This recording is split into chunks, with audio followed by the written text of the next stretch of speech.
नमस्कार दोस्तों, मैं आपका host Vikas Jauhari temple of healing की तरफ से एक बार फिर आपके सामने हूँ।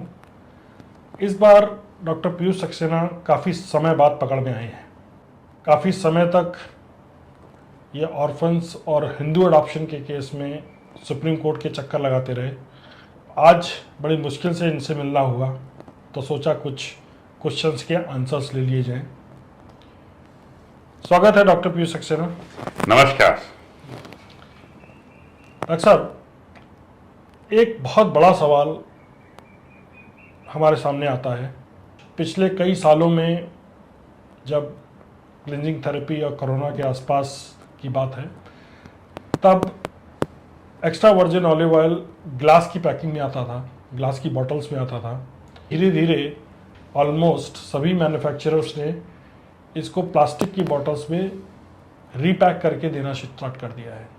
और हमारे लिए एक बहुत बड़ी दिक्कत आ गई है कि हम अपने पेशेंट्स को किस तरह से और कौन सी extra virgin olive oil recommend करें। देखिए,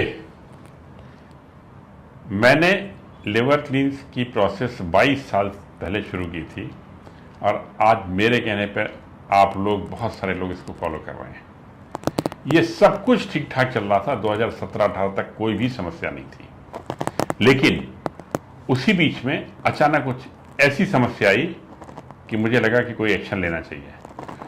समस्या ये आई कि एक्स्ट्रा वर्जिन ऑलिव ऑयल, जो बहुत ही प्योर चीज़ है और बहुत इंपॉर्टेंट इंग्रेडिएंट है, बहुत ही इंपॉर्टेंट, मतलब जो लिवर क्लींस होता है वो एक्स्ट्रा वर्जिन ऑलिव ऑयल से ही होता है। एप्सम सॉल्ट एक कैटलिस्ट का रोल प्ले करता है, थोड़ा असर उसका भी है। अगर एक्स्ट्रा वर्जिन ऑलिव ऑयल सही नहीं होगा तो रिजल्ट सही नहीं आएंगे। Extra virgin olive oil Italy, Spain, Tunisia, Europe के कुछ कंट्रीज में बनता है और इसमें फ्रेशनेस की इतनी इम्पोर्टेंस है कि ये तेल बनाने के प्लांट जो हैं वो खेतों के पास लगाए जाते हैं, जिससे कि फर्मेंटेशन ना हो पाए। क्योंकि जिन्होंने लिवर क्लींस किया है वो जानते हैं कि शरीर से इस तरह से एलडीएल कोलेस्ट्रॉल वाले गॉल ब्लैडर के स्टोन्स निकाल पाना ये आसान बात नहीं है। अगर तेल सही नहीं होगा तो रिजल्ट्स नहीं आएंगे, और जब रिजल्ट्स नहीं आएंगे तो आपका भरोसा उठेगा, और आपका भरोसा उठना ही मुझे चोट पहुंचाएगा। इसीलिए मैं बराबर कोशिश करता रहता हूं आप तक इंफॉर्मेशन पहुंचाऊं।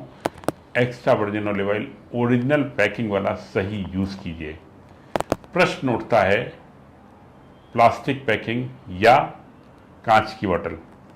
ये सच है कि मैंने कहा था कि प्लास्टिक बोतल यूज़ नहीं करनी है, और उसका कारण ये था कि प्लास्टिक सॉल्युबल है, ये तेल में घुल जाता है बहुत थोड़ा, और कांच घुलता नहीं है। ये आपको भी मालूम है ये बात। इसलिए कांच की बोतल में ज़्यादा pure extra virgin olive oil हमको मिलता है। लेकिन कांच से जुड़ी हुई एक समस्या और आई, ट्रांसपोर्टेशन। हमारे लिवर क्लींस करने वाले भाई बहन लोग देश विदेश में दूर दूर तक फैले हुए हैं, और हमारे वॉलंटियर्स प्रयास करके उन तक तेल पहुंचाते हैं, लेकिन खुद जाना तो संभव है नहीं, इसलिए बाई पोस्ट भेजते हैं। उसमें कांच की बोतल टूटने के कई केसेस सामने आते हैं। प्लास्टिक की बोतल टूटती नहीं है। मैंने आपको परिस्थिति सब सामने रख दी। कांच की बोतल में ज़्यादा प्योर होता है। प्लास्टिक की बोतल, अगर पेट बोतल है और उस पर नीचे लिखा हुआ है कि ये पेट बोतल है, पेट बोतल की सॉल्युबिलिटी बहुत ही कम होती है और प्योर प्रोडक्ट काफ़ी समय तक बना रहता है।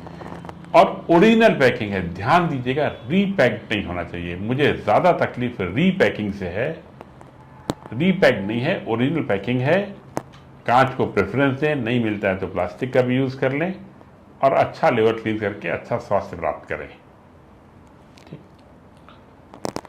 वैसे तो साइंटिफिकली जो जितनी भी पेट बॉटल्स होती हैं फूड ग्रेड प्लास्टिक में बनती हैं, और ये ट्रांसपेरेंट नहीं होती हैं। एक्स्ट्रा वर्जिन ऑलिव ऑयल की जितनी भी पैकिंग जो अच्छी कंपनीज कर रही हैं वो एक भी ट्रांसपेरेंट बॉटल्स नहीं है, या तो ग्रीन कलर की हैं, या वो ब्राउन कलर की हैं, या वो ग्रे कलर की हैं। ये बात और है कि plastic bottle versus glass bottles में ग्लास बॉटल ज़्यादा रिकमेंडेड है। हालांकि ग्लास बॉटल भी आपको ध्यान रखने वाली बात है कि वो ट्रांसपेरेंट ना हो, वो भी कलर्ड होनी चाहिए, जिसमें से सन रेज का या फिर लाइट का जो प्रोडक्शन किया जा सकता है वो उस पर प्रॉपरली किया गया हो। मुझे उम्मीद है कि आप लोगों को आपके सवाल के आंसर मिले होंगे। धन्यवाद। Thank you.